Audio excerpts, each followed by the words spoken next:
pleasure to introduce our keynote speaker, Eric Rajasalu.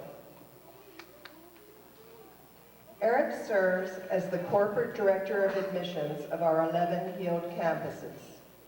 Eric was born and raised in Milpitas, a first-generation American whose father's family fled from Estonia during World War II.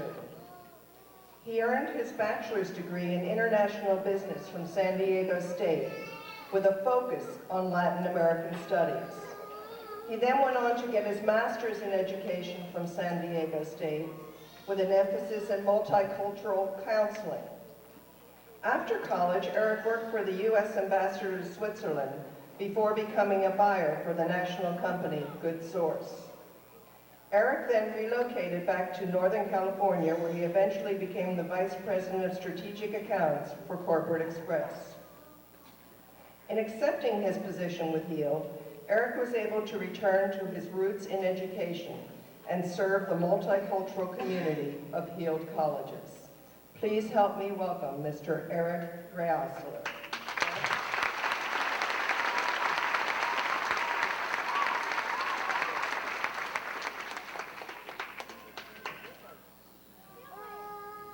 My real claim to fame being born and raised in Milpitas, huh?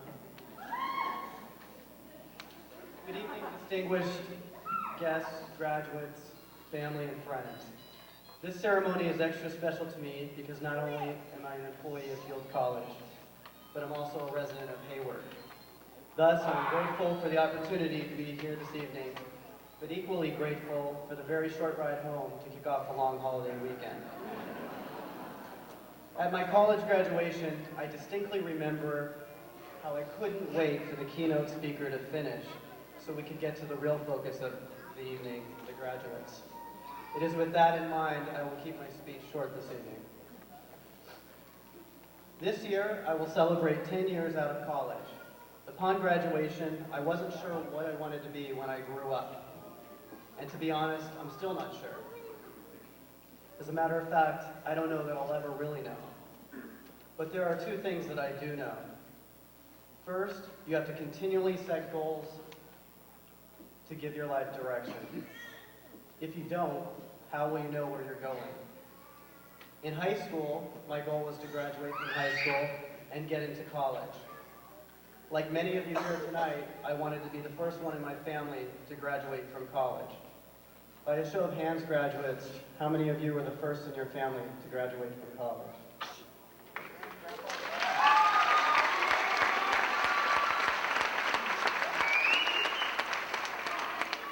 Congratulations. You've dramatically increased the chances that you will have a better life than your parents, and that's exactly what they wanted for you. The second thing I know is to learn, to grow, and to succeed, you have to take chances. I'd like to read a short poem by Tara Sims. How many times have you stood at the threshold, but been too scared to cross? What is it you fear? The unknown lies ahead. What awaits you on the other side? Only one way to find out. The door swings open. Will you enter? I'd like to share a story with you where I took a chance.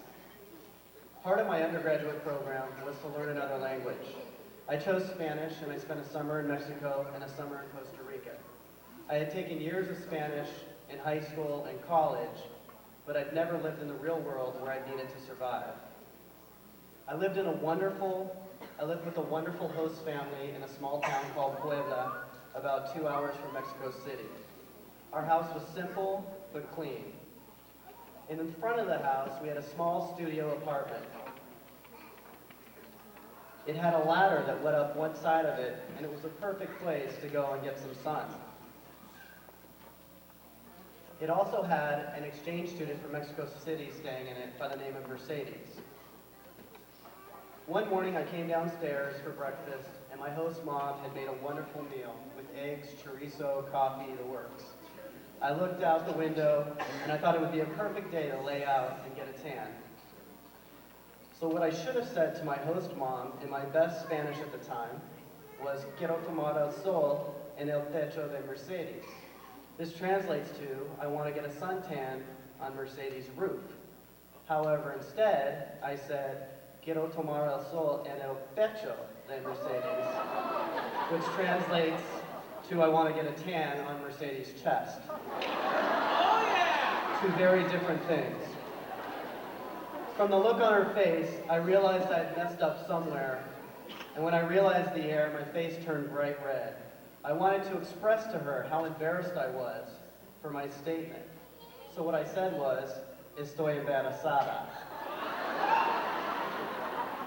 Those of you laughing know that what I said was, I'm pregnant.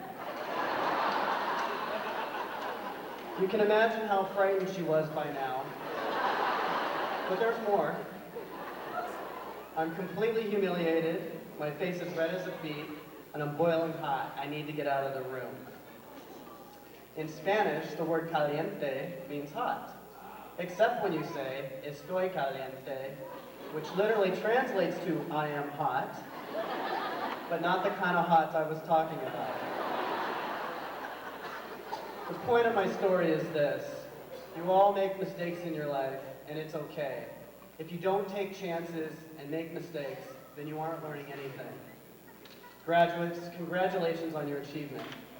I know from my experience and from spending time at each of our 11 campuses, the enormous challenges and obstacles that each of you face. Many of you have had family tragedies, issues with children, and childcare.